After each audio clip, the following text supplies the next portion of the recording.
Igbo kachanụ. Igbo amaka. Igbo ezugo. Onye na-ewetara unu ozi ọma nke a bụ nwa amadi Anedobe. Esi m n'isi ala America, Washington DC were abịa. Ife m chọrọ ịkọwara unu bụ na ya bụ ọfịa a na-akpọ ife jikọtara ụmụ Igbo na Israel bụ ọfịa bara oke uru. Ngwa gezienụ m ntị. A na-asị nwatakịrị ọmala ikwu nne ya, ya makwara ikwu nne ya, ọmala ikwu nne ya, ya mara ikwu nne ya, maka ọsọ eme chụbụ ya n'ikwu nne ya ma ọ n'ikwu nne ya ka ọ fụ ebe ọ ga-agbaba. Anyị bụ Igbo ama nọ na-enweghị ikwu. Anyị ga-akaba arụ chọọ ndị ọ ga-abụ anyị na ha, anyị ga na-eli ya bụ ikwu. Expediency. Nwa eme ncheta si na ọ daba ejeghị ọka n'ọkwa n'ubi nne ka ọ ya adaba. Ọ daba ha n'ubi nne na ọka bụgolo ofu. Expediency. A nwekwa ọnụ ife a na-etụpụ n'anụ eji nsị egbe gbapụ wee were eli, maka ọwụ anụ niile ka a na-akụgbu. Diplomacy. Ụmụ Igbo, a na-eji nka ekwelu oke mmụọ egwu.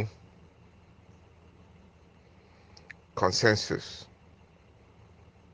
Ụmụ Igbo, ọ bụ na agbakọ na-enwe ọkpụ, ọ dị agba na ha. Ya nkọwa mbụ, a na-avọ ihe gbasara ụmụ Igbo na Israel. Avọ onye ka a ya avụ ya echelu, maka ifi na onye mee na ọ maka ihe ma ọ na ọ chaka akwụ, anyị nwere ike wepụtala ya nwa arụrụ na-abọ si ya kọwakarịrị anyị ihe dị iche na ha na-abọ.